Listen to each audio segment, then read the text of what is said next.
Hello, my name is Amel Rogers. I'm a project administrator at the USC Annenberg Norman Lear Center, a research center that studies and shapes how entertainment and media impact society. And I'm interested in fandom and fan culture, but mostly I'm intrigued by superfans, when a person flirts with the line between passion and obsession, when a form of entertainment is no longer just something that someone likes, but instead it's actually part of their identity. And so a couple of weeks ago, after I saw the news that Prince had passed away, my heart sank. I was, of course, sad that the world lost such a great artist, but the source of my sadness was for my friend Chris. Chris is the most devout Prince fan I know, and so immediately I went to his Facebook page to leave my condolences. And I was astounded that in the mere minutes since the news was announced, there were already scores of posts and comments on his page from others who had the same instinct that I had to offer their sympathy on his loss. And so to further explore the inner workings of a super fan and fan culture, I'm thrilled to be joined by Prince fan and my friend Chris Aguilar Garcia. Chris, thanks so much for being here. Thanks for having me, Adam. And you are going to make my mascara run before we even start. It's kind of well, and so let's start there. What was that like to know that you are the connection to this story for your entire community? And is it weird to have people issue their condolences, or do you take it as just being sweet and thoughtful? As a fan, it was amazing to me how heartfelt and sincere people were in expressing those condolences. And for me, as someone who never really gave any thought about that day coming, was as well, and continue to be amazed at what a real sense of loss this is personally, and then battling that intellectually too, of knowing people who recently have either lost parents or good friends, or people who were in their everyday lives. And knowing that that's not the same, but at the same time having a deep appreciation that this, very much is a real relationship, and a very, very formative part of my identity. What was it about him that just captivated you? I mentioned making my eyeliner run. That was it was 1982, and he definitely was the first man I saw wearing eyeliner. And where, I definitely wasn't anywhere close to coming out as gay. I knew that I was, or that I knew my sexuality was not what was the same as everyone else. And to see a man who was not like other men, and then to just fall in love with the music on top of that, and the messages that he has been known for throughout his career were as well. I discovered those in that first album of, about sex and love and God and identity and religion, and just the juxtaposition of those, and seeing them in ways that were so different and even forbidden, basically, in a lot of ways, from what I knew growing up. So it just, was a very deep and immediate connection of this, a man who created a world that I very much was not a part of, but really wanted to be. And am I to understand that you won some kind of fan contest? I did. Arista and Rolling Stone did a contest to find Prince's greatest friend, actually is what they called it, based on, there's a track on the album called The Greatest Romance Ever Sold. So he also at an earlier point had said he didn't have fans, he had family. So it was a greatest friend contest, and within what it was going to be, supposedly Prince was actually going to make the final selection of who that was based on what was submitted. And so I did a photo collage of, stacks of CDs and posters and T-shirts and magazines. And at the time, I had two Prince tattoos, which I have more now. But the first one being the symbol, which I also, that tattoo I did in March of 1993. So it was at that point just an album title and not his name. And then the second tattoo was the 1999 album logo as the place to commemorate the birth of my fandom. So I have a tattoo that's based off of a form of entertainment from the musical Rent, and there's a lot of people who don't understand me taking it to that level of actually putting it on your body. And so, did you receive any flack or misunderstanding based on that, or do most people just get it? now people get it. Definitely in 1993, people didn't get it and thought it was crazy. You know, just in the same way that some people today still think any parts of fandom, to the degree that I am in it, is crazy. The meaning of it to me is so deep, and something that I have spent a lot of time thinking about, writing about, processing, identifying, that there's really, I don't find any criticism or concern with anyone who doesn't understand it the way I do. And I appreciate that not everyone does, or not everyone will, or not everyone is able to. So. And tell me about the people who do understand it, the community that you've built around Prince. Definitely. The my online life totally began because of Prince and Prince fandom, and finding message boards that talked about Prince. Going back to like the shitty dial-up days of waiting on a modem to get in to make that connection. First, just to find any information I could about Prince, and then finding out that I was not the only crazy person who was obsessed and lived, breathed Prince 24/7. And so absolutely, that really became a sense of community for me that evolved, through various incarnations of fan sites. Many times because of Prince's unfavorable opinion about fan sites that he would shut down. So a lot of times we'd build up a network on one, and then the next day it would be gone. So,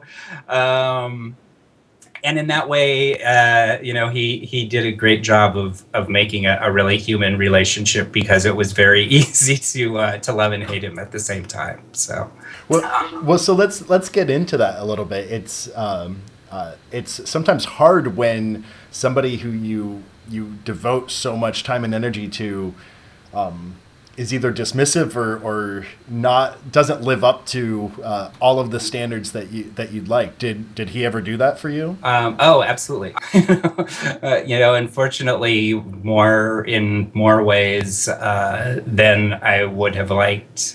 Throughout the past 33 years.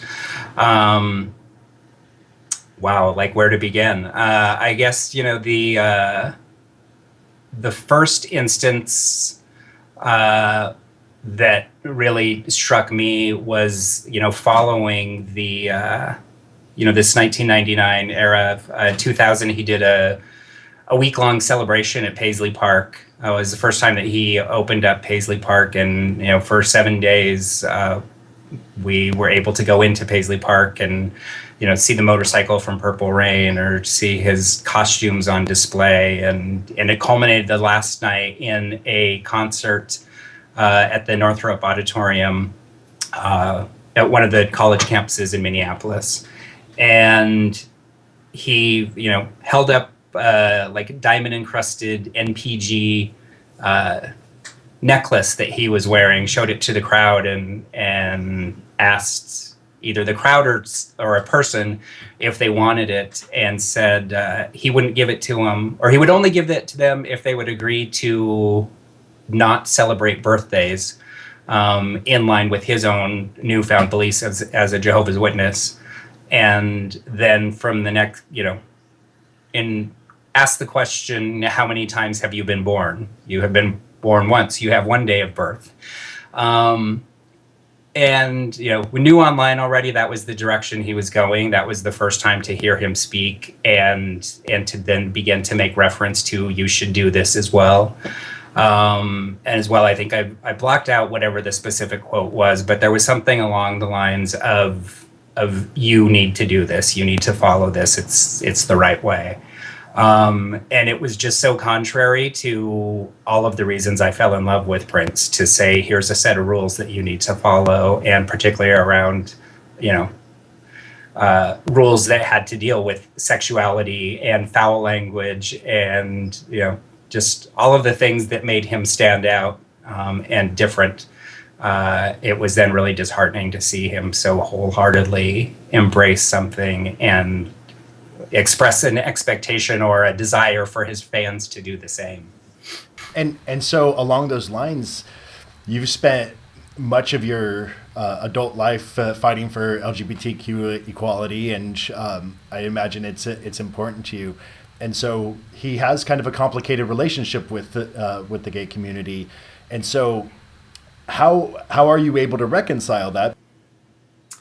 It's not easy, for sure, and particularly I think the most egregious example was the interview he did with the New Yorker, early 2000s, speaking specifically about marriage equality, and a quote about, that's not right, it's not, the Bible says you shouldn't be sticking things in places, or something that was very like, wow, really, you said that? It was really sad, really disheartening. The one piece that helped me begin to reconcile with that was, once that story came out, and there was some, it gained some traction in the media about, wow, what happened to the Prince we knew. He actually, issued a correction, which the same thing, I think, it for sure in the entirety of fandom up to that point, and I'm pretty sure anywhere after that, for whatever ways Prince was interpreted or misinterpreted, he never ever provided an actual clarification of, wait, no, that's not what I meant. So otherwise, it was really very much just finding, within the layers, going back to the music, the lyrics of the core of what it was about, and finding those, those overarching themes about a harmonious world and existence for everyone, and, really being, making that distinction of, there is Prince the man and Prince the genius, and, they're intertwined, inseparable, but yet two very distinct pieces. Yeah. So Beyonce has the Beehive, and Gaga has her Little Monsters, and there's the Deadheads. Is there a name, a collective name for Prince followers? I don't think there is one, solid one, like like some of the other examples you listed. Purple Heads is one I've heard. There's also, even just within fandom, looking at Prince's life and career, there's basically a lot of different eras. And so within that, with fans, you really see as well very much, very distinct populations and identities of people who are, all about old school funk and before the revolution, and then people who are, just about the revolution, people about anything after the revolution, or, and so that too, I think, even just within the fan community, there is not one single way to be a Prince fan. And so I don't think there's ever, a single identity that has stuck. Sometimes in fan communities, you run into competition, like, well, I saw him 250 times, how many times have you seen him? And it sort of gives a sense of power. Do you find that, or is it largely just supportive and understanding? I absolutely find that. I think for me, definitely it's ultimately supportive and understanding, and again, from being a part of it for as long as I have, and navigating a lot of different spaces. My own personal group of Prince fan friends is very well curated, and very much has people who have been a part of my life for several years now. But absolutely, and even unfortunately now, with his death, there's people already talking about, well, why didn't the Revolution make a statement before they announced a concert, or why is Sheila doing this, or what? So it is unfortunate now, where I actually in the last couple of weeks have kind of pulled back from some of the grief groups that were specifically started for the fan community, just because I think particularly at this time when we're all so much in a state of grief and going through all those different stages of denial and anger, of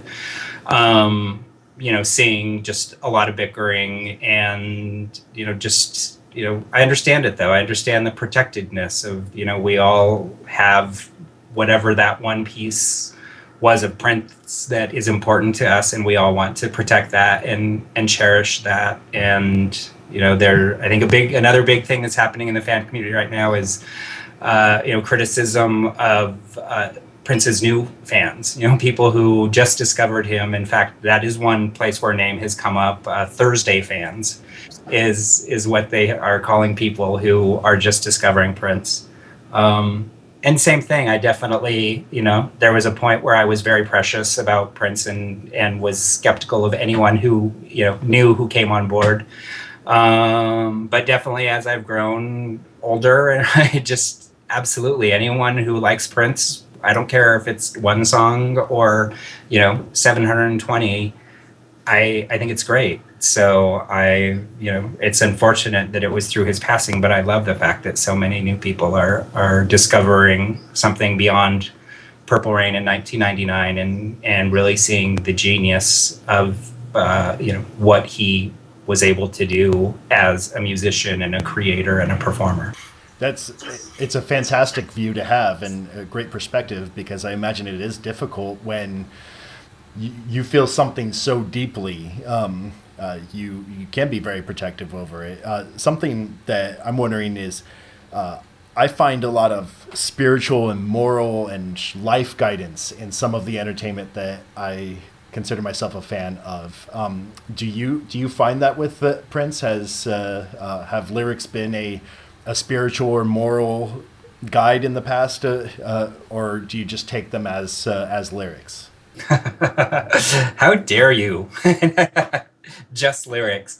No, I at one point in jest used to say that his discography is my Bible, and that the albums are to me like books in the Bible. And but actually now I very seriously do identify that my religion is Prince and Madonna. Their work and their message, their lyrics, very much are, the guidance, my moral compass and guidance, and my guide to how to have fun and how to enjoy life.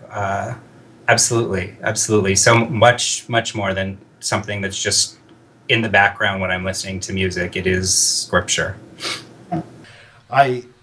I'm sort of sometimes jealous of people growing up in today's world, because they are, like, if you're a fan of something through social media, you'll have opportunities to maybe get a retweet from them or interact with them on some level. Whereas back in the day, that wasn't always possible to have that interaction. But we had at the Lear Center, we had a Wendy and Lisa event a few years ago that you were in attendance for, and you've been able to get to know them a little bit, right? I have, through the years of being a fan, and, with their openness and accessibility, just, met them several times. And fortunately, that really has, grown into a friendship, of them being two people who I do know, and even more so, shows for me like how much of the heart that I found in Prince's music at that time very much came from and through them. They're just amazingly generous people in so many ways. Have you ever had opportunity to meet the man himself, to meet Prince? I did. I did.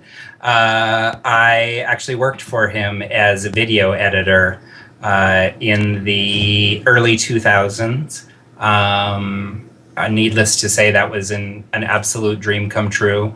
It was my first real job within the entertainment industry, so that as well to go from being an intern at a editing facility and doing editing work there, to then get my first professional job with the man I had worshipped my entire life, the man who I always dreamed of meeting, much less working for, was amazing. That when I did meet him, that I was sitting at an edit bay in front of the Avid at Paisley Park, and he walked in with his hand extended and thanked me for being there. What did you do? Were you composed, or did you freak out? I very much kept my freak out on the inside. Fortunately, the actual meeting was tempered by earlier in the day, we actually spoke on the phone first. So that was my first one-on-one connection with Prince. And that as well, I had been speaking to the woman who hired me throughout the day about what I needed to do. And the phone in the edit bay rang. I was expecting that it was going to be Stephanie once again. So I picked it up, and instead I heard, "Is this Chris?" And I said yes, and I heard, "Hi, Chris, this is Prince."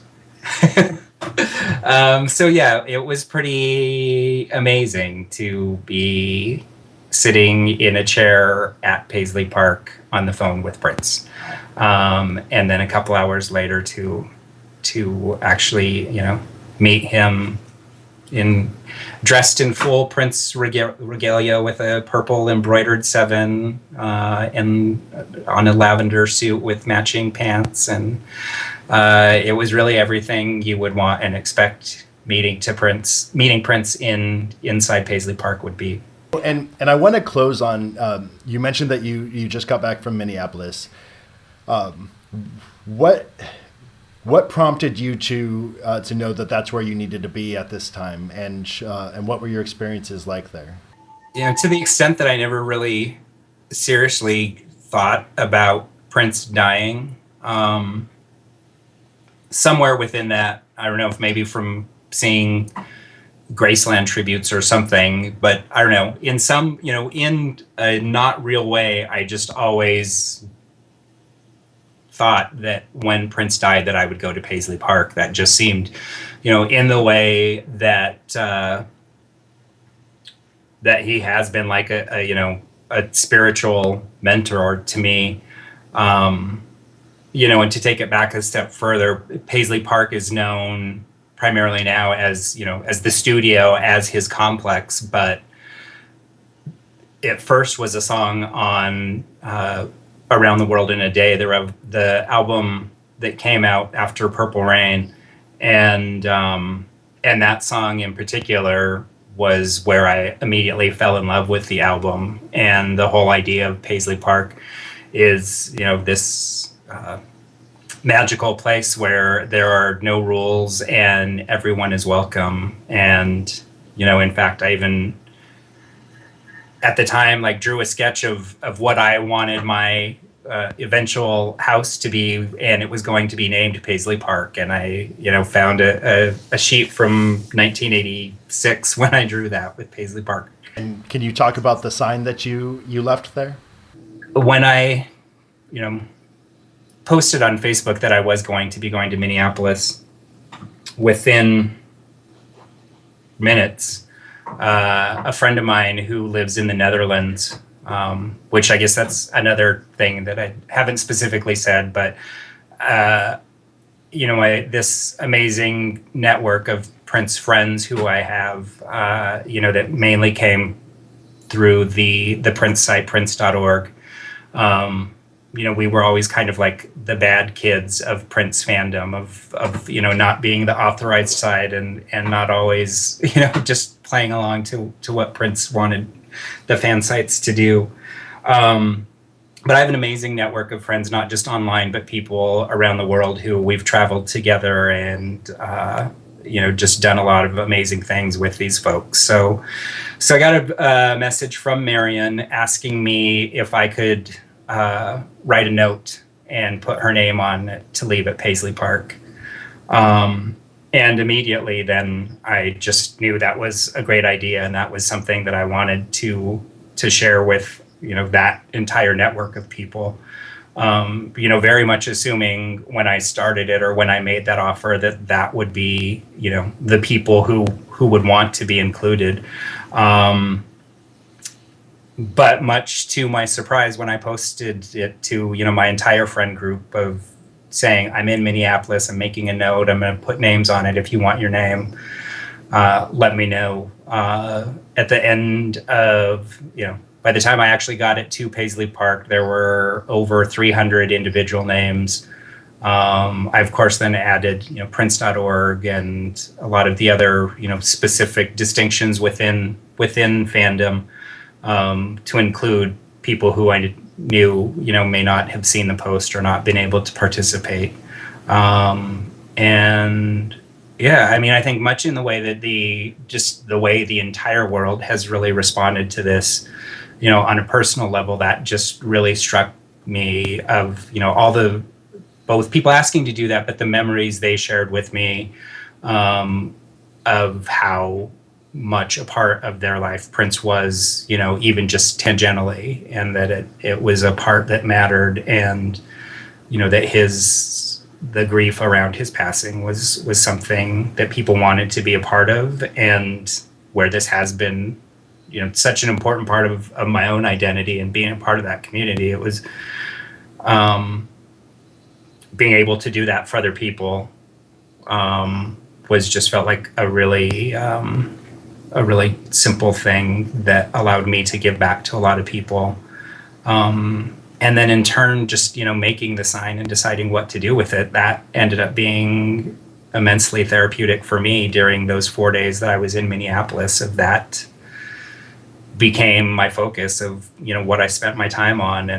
And I got to just, sit at a table listening to Prince in my headphones with, shuffling through these 40 or whatever years of music, and remembering different lines and things that were relevant to me or important, and making a sign that reflected all of that, and then taking it out and posting it at Paisley Park the night before I left Minneapolis.